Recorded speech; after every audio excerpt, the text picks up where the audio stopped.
മെറ്റനയ ministries YouTube ചാനലിലേക്ക് ഏവർക്കും സ്വാഗതം. കഴിഞ്ഞ എപ്പിസോഡിൽ നമ്മൾ കല്യാണം കഴിക്കുന്നതിൽ നിന്ന് നമ്മളെ ഹിൻഡർ ചെയ്ത് തടസ്സപ്പെടുത്തുന്ന കാര്യങ്ങളെ ഓവർറൂൾ ചെയ്യാനായിട്ടുള്ള ബിബ്ലിക്കൽ വേഴ്സസ് ആണ് നമ്മൾ പറഞ്ഞത്. അതിൽ 7 കാര്യങ്ങൾ പറഞ്ഞ് നിങ്ങൾ കഴിഞ്ഞ എപ്പിസോഡ് നിങ്ങൾ ശ്രദ്ധിച്ചിട്ടുണ്ട് എന്ന് മനസ്സിലാക്കുക. അതല്ലെങ്കിൽ കണ്ടില്ലെങ്കിൽ അത് ഒന്ന് പോയി കാണുക. ഞാൻ വീണ്ടും അത് റിപ്പീറ്റ് ചെയ്യുന്നില്ല, കാരണം അത് ഒരു വലിയ റെപ്പറ്റേഷൻ ആവും. അതിൻ്റെ തുടർമാനമായിട്ട് നമ്മൾ ചിന്തിക്കുകയാണ്. 1 കൊരിന്ത്യർ 7-ാം അധ്യായത്തിൻ്റെ 5-ാം വാക്യത്തിൽ പ്രാർത്ഥനയ്ക്ക് അവസരമുണ്ടാകുവാൻ ഒരു സമയത്തേക്ക് പരസ്പര സമ്മതത്തോടെ അല്ലാതെ വേർപെട്ടിരിക്കരുത്. അതിൽ 2-ാം വാക്യത്തിൽ ദുർനടപ്പ് വരാതിരിക്കേണ്ടത്. അപ്പോഴേ നേരത്തെ പറഞ്ഞ കാര്യം തന്നെയാണ് വീണ്ടും പറയുകയാണ്. പ്രാർത്ഥനയ്ക്ക് മുടക്കം വരരുത്, ദുർനടപ്പുണ്ടാകരുത്. ഇത് ദൈവത്തിൻ്റെ വലിയൊരു ഐഡിയ ആണ്. ഭാര്യയും ഭർത്താവും ഒരുമിച്ചിരിക്കണം. വിവാഹം കഴിക്കുന്നത് ഒരുമിച്ചിരിക്കാനായിട്ടാണ്. എങ്ങനെയെങ്കിലും നമ്മൾ ഒരുമിച്ച് ജീവിക്കണം. 2 ഇടത്തിരിക്കാൻ പാടില്ല എന്നുള്ളൊരു കൽപ്പനയാണ്. ട്രിവാൻഡ്രത്ത് ഒരാൾ വീണാൽ UK ഇരിക്കുന്ന ഭാര്യയ്ക്ക് പിടിച്ചെഴുന്നേൽപ്പിക്കാൻ പറ്റത്തില്ലല്ലോ. അവിടെ നിന്ന് എന്താ ചെയ്യാൻ പറ്റും? ഫോൺ ചെയ്യാനേ പറ്റുള്ളൂ. അതുകൊണ്ട് ഭാര്യയും ഭർത്താവും ചില മാനുഷിക ആവശ്യത്തിന് വേണ്ടി അല്പകാലത്തിലേക്ക് മാറിയിരുന്നാലും അതൊരു പെർമനൻ്റ് ആയിട്ടുള്ളൊരു സംഭവം ആകരുത്. കാരണം ഭാര്യയും ഭർത്താവും എപ്പോഴും ഒരുമിച്ചിരിക്കണം. കാരണം ജീവിതത്തിലുള്ള കടപ്പാടുകൾ ദൂരെ ഇരുന്നാലും നിർവഹിക്കാനായിട്ട് പറ്റുകയില്ല. എന്ത് ചോദിക്കുമ്പോൾ പറയും ഫോൺ വിളിക്കുന്നുണ്ട്. ഫോണിനകത്തൂടെ അങ്ങനെ ചെയ്യാൻ പറ്റുമില്ല. ഇമെയിൽ അയച്ചാൽ ഫീമെയിലിൻ്റെ ആവശ്യം നിർവഹിക്കാനായിട്ട് പറ്റുകയില്ല. അതുകൊണ്ട് എപ്പോഴും ഒരുമിച്ചായിരിക്കേണ്ടത് ആവശ്യമാണ്. ഒരുമിച്ച് ജീവിക്കണം. ഒരുമിച്ച് ജീവിച്ചാലേ നമ്മുടെ സ്വാർത്ഥത, നമ്മുടെ മുൻകോപം, നമ്മുടെ തന്നിഷ്ടം ഒക്കെ പുറത്തു വരും. കുടുംബജീവിതമാകുമ്പോൾ അഭിപ്രായ വ്യത്യാസങ്ങളുണ്ടാവും, കുറവുകളുണ്ടാവും, ദുർസ്വഭാവങ്ങളൊക്കെ വന്നെന്ന് വരും. ഇതെല്ലാം പുറത്ത് വരണമെങ്കിൽ ഒരുമിച്ച് നമ്മൾ ജീവിച്ചെങ്കിൽ മാത്രമേ ഉണ്ടാവുള്ളൂ. അങ്ങനെ ജീവിക്കുമ്പോഴാണ് bringing your salvation into practical life, നിങ്ങളുടെ രക്ഷയ്ക്കുള്ള പ്രവർത്തനം അതിൽ കൂടിയാണ് നടക്കുന്നത്. ഫിലിപ്പിയർ 2:12 വാക്യമാണ്. നമ്മുടെ രക്ഷയ്ക്ക് വേണ്ടി നമ്മൾ പ്രവർത്തിക്കുക എന്ന് പറയുന്നത് ഈ മാരീഡ് ലൈഫുമായിട്ട് ബന്ധപ്പെട്ട് ഇങ്ങനെ പല ഡിസ്യൂണിറ്റീസ് വരുന്നത്, പല ഇൻട്രാക്ഷൻസ് വഴി അതെല്ലാം ഡിസോൾഡായി അവരുടെ സ്വഭാവത്തിലുള്ള ഒരു സംസ്കരണം വരുന്നത് ഒരുമിച്ച് ജീവിക്കുമ്പോഴാണ്. ആത്മീയ ജീവിതത്തിൻ്റെ വർധനവ് ഭാര്യ ഭർത്താക്കന്മാർ ഒരുമിച്ച് ജീവിക്കുമ്പോഴാണ്. അത് വലിയൊരു ചിന്തയാണ് തരുന്നത്. നിങ്ങൾ വിചാരിക്കും ഒറ്റയ്ക്കിരുന്ന് ദൈവവചനം പഠിച്ചു കഴിഞ്ഞാൽ എൻ്റെ ജീവിതത്തിലെല്ലാം രൂപാന്തരം വരും എന്ന് ചിന്തിക്കുന്നു. എന്നാൽ ജീവിതത്തിൻ്റെ ചില ഡിഫിക്കൽട്ട് സിറ്റുവേഷനിലൂടെ കടന്നു പോകുമ്പോൾ മാത്രമേ ഭാര്യയ്ക്ക് ഭർത്താവിനോട് ക്ഷമ ചോദിക്കേണ്ടി വരും, ഭർത്താവ് ഭാര്യയോട് ക്ഷമ ചോദിക്കേണ്ടി വരും. 24 മണിക്കൂറും അന്യോന്യം കാണുകയും കരുതുകയും സഹകരിക്കുകയും ഒക്കെ ചെയ്യുമ്പോൾ കുറവുകൾ പുറത്ത് വരുന്ന അറിയാൻ പറ്റും. ഇത് ഭർത്താവ് UK ഭാര്യ ട്രിവാൻഡ്രത്ത് വരുന്നാൽ എന്താണ് കാര്യം? മാസം പൈസ അക്കൗണ്ടിൽ വരും, ഇവിടെ ജീവിക്കാനൊക്കെ സുഖമായിരിക്കാം. എന്നാൽ ഫോണിൽ കൂടിയുള്ള സംഭാഷണവും ഇമെയിൽ കൂടിയുള്ള സംഭാഷണവും മാത്രം പോരാ. ഇവിടെ പറയുന്നത് ദുർനടപ്പുണ്ടാകാനുള്ള സാധ്യതയുണ്ട്. 2 പേർക്കും ഉണ്ട്, ദുർനടപ്പുണ്ടാകാനുള്ള സാധ്യതയുണ്ട്. അതുകൊണ്ട് പ്രാർത്ഥനയ്ക്ക് മുടക്കം വരാനുള്ള സാധ്യതയുണ്ട്. അതുകൊണ്ട് നിങ്ങൾ ഒരുമിച്ചിരിക്കണം. ഇത് വലിയൊരു ദൈവത്തിൻ്റെ ഒരു വലിയ കമാൻഡാണ്, പ്രമാണമാണ് എന്ന് മറന്നു പോയത്. ഇത് 8ാമത്തെ കാര്യമായിട്ട് നമ്മൾ എടുക്കുക. എപ്പോഴും ഒരുമിച്ചിരിക്കാനായിട്ട്, പ്രാർത്ഥനയ്ക്ക് മുടക്കം വരാതിരിപ്പാൻ, ദുർനടപ്പ് നടപ്പാതിരിപ്പാൻ, അല്ലെങ്കിൽ നമ്മുടെ രക്ഷയ്ക്കായിട്ട് പ്രവർത്തിക്കാൻ എന്ന് പറഞ്ഞാൽ എൻ്റെ സാൽവേഷൻ്റെ റിഫൈൻമെൻറ്റ്, എൻ്റെ സാൽവേഷൻ്റെ ഫുൾനെസ്, അല്ലെങ്കിൽ എന്നിലുള്ള ദുഷിച്ച സ്വഭാവ സംസ്കരണം എന്ന് വേണമെങ്കിൽ പറയാം. അത് റെഡിയാവാൻ ഞാൻ ഒരുമിച്ചിരിക്കണം എന്നുള്ളത് നേരത്തെ പറഞ്ഞ പോയിന്റ് തന്നെയാണ്. എന്ത് പർപ്പസിനാണ് മാരിയ എന്ന് പറയുന്നത്? നിങ്ങൾ സന്താനപുഷ്ടിയുള്ളായി പെരുകണം. ഇതൊരു പ്രധാനപ്പെട്ട കാര്യമാണ്. ഈ ലോകം മുമ്പോട്ട് പോകണമെങ്കിൽ ഓരോ ജനറേഷൻസ് ഉണ്ടാവണം. അറിയാം, ഫ്ലഡിൽ എല്ലാം പോയി മരിച്ചു കഴിഞ്ഞിട്ട് നോഹയുടെ കുടുംബം അതിൽ കൂടിയാണ് പിന്നെ പണിഞ്ഞു വന്നത്. ഈ ലോകത്തിന് ദൈവത്തിനൊരു കാര്യപരിപാടി ഉണ്ട്. അതില്ലെങ്കിൽ അടുത്ത ജനറേഷൻ വന്നില്ലെങ്കിൽ എന്ന് ചിന്തിച്ച് നോക്കിയാൽ നിങ്ങൾ, ഈ ലോകത്തിലുള്ള ആരും തന്നെ കല്യാണം കഴിച്ചില്ല എന്നുണ്ടെങ്കിൽ ഒന്ന് ആലോചിച്ച് നോക്കുക. അങ്ങനെ ഒരു അസംഷൻ ഒന്ന് ചിന്തിച്ച് നോക്കി. ആരും തന്നെ കല്യാണം കഴിക്കുന്നില്ല എന്നിരിക്കട്ടെ, ലോകം തന്നെ നിന്നു പോകും. ഒരു 10, 80, 100 വർഷം കഴിയുമ്പോൾ പിന്നെ ആരും ഉണ്ടാവത്തില്ല, ലോകം തന്നെ നിന്നു പോകും. അതുകൊണ്ട് ദൈവത്തിൻ്റെ ഒരു പൊതുപരിപാടിയിലാണ് ഈ മാരേജ് വരുന്നത് നമ്മൾ മറന്നു പോകരുത്. എന്നാൽ ദൈവം ചിലർക്കൊക്കെ എക്സെപ്ഷൻ കൊടുത്തിട്ടുണ്ട്. നേരത്തെ പറഞ്ഞിരുന്നു, പൗലോസ് മാരീഡ് ആയില്ല, പൗലോസ് കല്യാണം കഴിഞ്ഞില്ല. അതുപോലെ ചിലരൊക്കെ എക്സെപ്ഷൻ കൊടുത്തിട്ടുണ്ട്. എന്തിനായിരുന്നു കൊടുത്തിരുന്നത് അവർക്ക് എക്സെപ്ഷൻ? അവർ ദൈവ ശുശ്രൂഷകൾ നിർവഹിക്കാൻ വേണ്ടിയാണ്. അതിനുവേണ്ടി ദൈവം അവർക്ക് പ്രത്യേകിച്ച് കൃപയൊക്കെ കൊടുത്തിട്ടുണ്ട്. അതുപോലെ തന്നെ അവർക്കൊരു അതുമായിട്ട് ബന്ധപ്പെട്ട ഒരു സ്പെഷ്യൽ റെവലേഷനും കൊടുത്തിരുന്നു.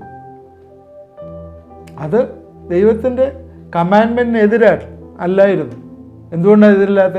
ദൈവം അവരെ സ്പെസിഫിക്കായിട്ട് പറഞ്ഞു, നിന്നെ ശുശ്രൂഷ ചെയ്യണം, നിന്നെ ഇതിനെ ഏൽപ്പിച്ചിരിക്കുന്നു എന്ന് പറഞ്ഞ് ഏൽപ്പിച്ചത് കൊണ്ടാണ്. അല്ലെങ്കിൽ അത് ദൈവത്തിൻ്റെ കമാൻഡ്മെൻറ്റിനെതിരാണ്. ക്രിസ്തുവും സഭയും തമ്മിലുള്ളൊരു നിഴൽ പോലും, നേരത്തെ ഇതെല്ലാം സംസാരിച്ചാണ്, ക്രിസ്തുവും സഭയും തമ്മിലുള്ള ബന്ധത്തിൻ്റെ ഒരു കാര്യം പോലും തന്നെ ഭാര്യ ഭർത്താക്കന്മാർ തമ്മിലുള്ളൊരു ബന്ധത്തിൻ്റെ നിഴലാണ്. അതുകൊണ്ട് കല്യാണം ആവശ്യമാണ്, കല്യാണം നടത്തേണ്ടതാണ്. ദൈവം അത് നടത്താനായിട്ട് ആഗ്രഹിക്കുന്നു. അതുകൊണ്ട് പ്രാർത്ഥന, അന്വേഷണം, ദൈവത്തിൻ്റെ ഉദ്ദേശം നാം മനസ്സിലാക്കി നമ്മൾ പ്രാർത്ഥിച്ച് അന്വേഷിക്കണം. ലോകത്തിൽ തന്നെ നന്നാകുന്ന ഒന്നുമില്ല. നമ്മൾ വിചാരിക്കും എല്ലാം ഓട്ടോമാറ്റിക്കായിട്ട് നന്നാവും. അതൊരു ശാസ്ത്രീയ പ്രമാണമാണ്. ഒരു തോട്ടത്തിൽ നമ്മൾ പ്ലാന്റ്സൊക്കെ നട്ടു, അത് അറ്റൻഡ് ചെയ്തെങ്കിൽ മാത്രമേ അത് നന്നായി വരൂ. കളകൾ വരും, അതിന് വെള്ളം ഒഴിക്കണം, വളമിടണം.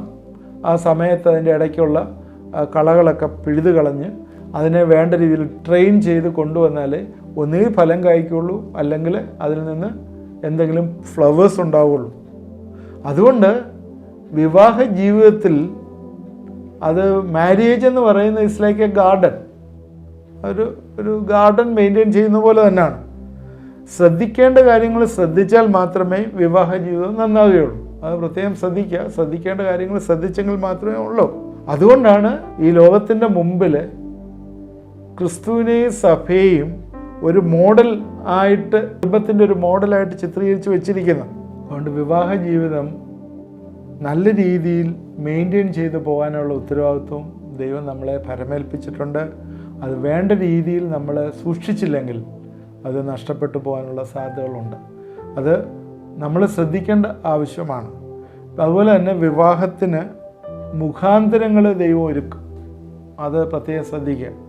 ദൈവത്തിന് മുഖാന്തരങ്ങൾ ഒരുക്കുമ്പോൾ നമ്മൾ നോ പറയാൻ പാടില്ല. പല സമയങ്ങളിലും ഞാൻ മനസ്സിലാക്കുന്നത്, നമ്മളൊരു പ്രൊപ്പോസൽസ് പല രീതിയിൽ, ഇപ്പം നമുക്കറിയാം, നമ്മൾ നോർമൽ കാണുന്ന പ്രൊപ്പോസൽസൊക്കെ എന്ന് പറയുന്നത് ആളുകളിപ്പം കൂടുതലൊരു ചാൻസ് കിട്ടട്ടെ എന്നൊക്കെ മനസ്സിലാക്കി ഈ ന്യൂസ് പേപ്പറിൽ, അതുപോലെ പല സ്ഥലങ്ങളിൽ നമ്മുടെ ഡേറ്റാസ്, നമ്മുടെ പ്രൊഫൈൽ കൊടുത്തിട്ട് അതിന് സ്യൂട്ടബിളായിട്ടുള്ള മാച്ചിനെ കാണുകയും മാച്ചിനെ കണ്ടിട്ട് 1, 2, 3 കേസുകളൊക്കെ റെഫർ ചെയ്ത് പല അന്വേഷണങ്ങളൊക്കെ നടത്തി അതിൻ്റെ പുറകിലൊക്കെ പോയി, അത് ചിലപ്പോൾ ശരിയായെന്ന് വരത്തില്ല, ചിലപ്പോൾ ശരിയാവും. അതിൻ്റെ ഇടയ്ക്കൂടെ 1-2 കാഴ്ചകളും, അല്ലെങ്കിൽ ഇപ്പം പണ്ടൊക്കെയാണെങ്കിൽ നേരിട്ട് പോയി കാണുമായിരുന്നു. ഇപ്പം അതിൻ്റെ ഒന്നും ആവശ്യമില്ല. ഇപ്പം വാട്സാപ്പ് കോളുകളും ഒക്കെ നടത്തി സംസാരിച്ചും ഒക്കെയാണ് പല ഫിക്സിങ് നടക്കുന്നത്. എന്നാൽ ദൈവം ഇതിനൊക്കെ ചില സ്റ്റെപ്പുകളും കാര്യങ്ങളും ഒക്കെ വെച്ചിട്ടുണ്ട്. അതൊക്കെ വെച്ച് നമ്മൾ പ്രൊസീഡ് ചെയ്യുകയാണെങ്കിൽ നമുക്ക് തക്കതായ തുണയെ കണ്ടുപിടിക്കാനായിട്ട് ദൈവം സഹായിക്കും. ദൈവം ആവശ്യം നിറവേറ്റിയത് എങ്ങനെയാണെന്ന് നമ്മൾ ഉൽപ്പത്തി പുസ്തകം 2:21, 22 വാക്യങ്ങളിൽ നമ്മൾ അത് കാണുന്നുണ്ട്. അതെങ്ങനെയാണെന്ന് ചോദിച്ചാൽ, യഹോവയായ ദൈവം ഒരു ഗാഢനിദ്ര വരുത്തി അവൻ ഉറങ്ങിയപ്പോൾ അവൻ്റെ വാരികളിൽ ഒന്നെടുത്ത് അതിന് പകരം മാംസം പിടിപ്പിച്ചു. യഹോവയായ ദൈവം മനുഷ്യരിൽ നിന്ന് എടുത്ത വാരിയലിനെ ഒരു സ്ത്രീയാക്കി അവളെ മനുഷ്യൻ്റെ അടുക്കൽ കൊണ്ടുവന്നു. അങ്ങനെ അത് ബൈബിളിൽ പറഞ്ഞിരിക്കുന്നത്. ഈ ദൈവം അങ്ങനെ ഒരു പ്രോസസ്സ് നടത്തിയാണ് ഹവ്വയെ സൃഷ്ടിച്ചത്. എന്നാൽ ആ സമയത്ത് ഹവ്വയെ കണ്ടു കഴിഞ്ഞപ്പോൾ അവൻ്റെ സിറ്റുവേഷൻ ഭയങ്കര എക്സൈറ്റഡ് ആയിരുന്നു, അല്ലേ? കാരണം എന്താണ്? നേരത്തെ പല മൃഗങ്ങളെയും അവൻ്റെ മുമ്പിൽ കൂടെ നടത്തി, ഈവൻ ചിമ്പൻസി വരെ നടത്തി.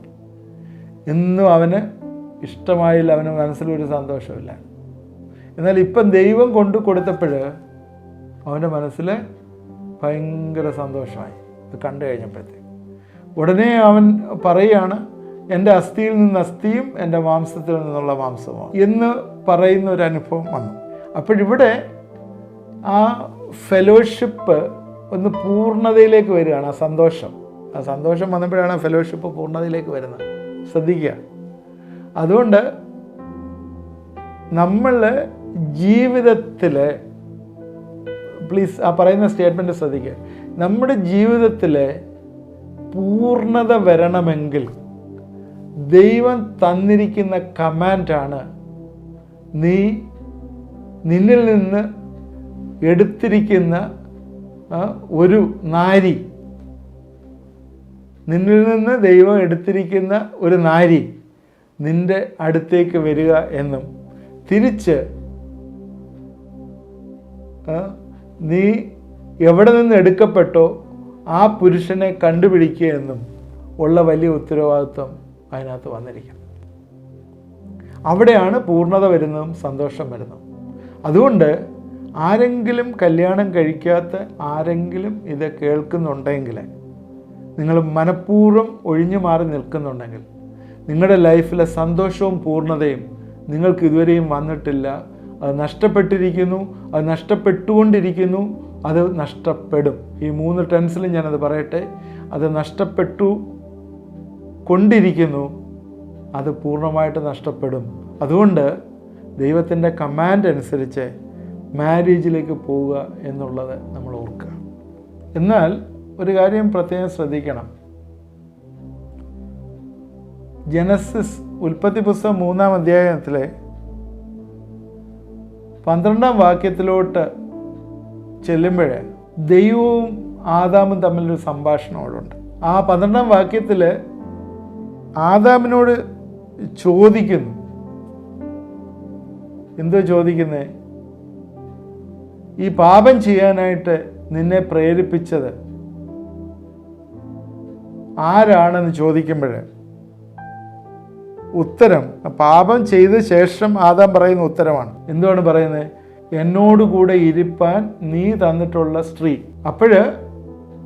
ഇവിടെ വിവാഹത്തിൻ്റെ ഇമ്പോർട്ടൻസ് പാപത്തിന് ശേഷം, പാപം ചെയ്തതിന് ശേഷം പറയുന്നതാണ്. എന്നോടുകൂടെ ഇരിപ്പാൻ എന്ന് വെച്ചാൽ ആദമിനോട് ദൈവം ചോദിക്കുകയാണ്, എവിടെ നിന്ന് ഭാര്യയെ കിട്ടി എന്ന് പറഞ്ഞപ്പോൾ ആദത്തിൻ്റെ ഉത്തരവാണ് ആ പറയുന്നത്. ഒരു രീതിയിൽ പറഞ്ഞാൽ, എന്നോടുകൂടെ ഇരിപ്പാൻ നീ തന്നിട്ടുള്ള സ്ത്രീ. ഭാര്യയെ സംബന്ധിച്ചിടത്തോളം, സ്ത്രീയെ സംബന്ധിച്ചിടത്തോളം പുരുഷനോട് കൂടെ ഇരിക്കണം എന്നുള്ള ഒരു ചിന്ത ഇവിടെ പറയുകയാണ്. ദൈവം അങ്ങനെ പറഞ്ഞിട്ടുണ്ട്, നീ പുരുഷനോട് കൂടെ ഇരിക്കണം. പാപത്തിന് ശേഷമാണ്, ചെയ്തതിന് ശേഷമാണ് അത് പറഞ്ഞിരിക്കുന്നത്. നിങ്ങൾ ചോദിക്കും, പൗലോസ് വിവാഹം കഴിച്ചില്ലല്ലോ, യേശുക്രിസ്തു വിവാഹം കഴിച്ചിരുന്നില്ലല്ലോ, പിന്നെ ഇന്നാല് വിവാഹം കഴിക്കുന്നില്ലല്ലോ, മെത്രാപ്പൊലീത്ത വിവാഹം കഴിച്ചില്ലല്ലോ, ഇങ്ങനെയൊക്കെ ചിലപ്പോൾ നിങ്ങൾ ചോദിച്ചേക്കും.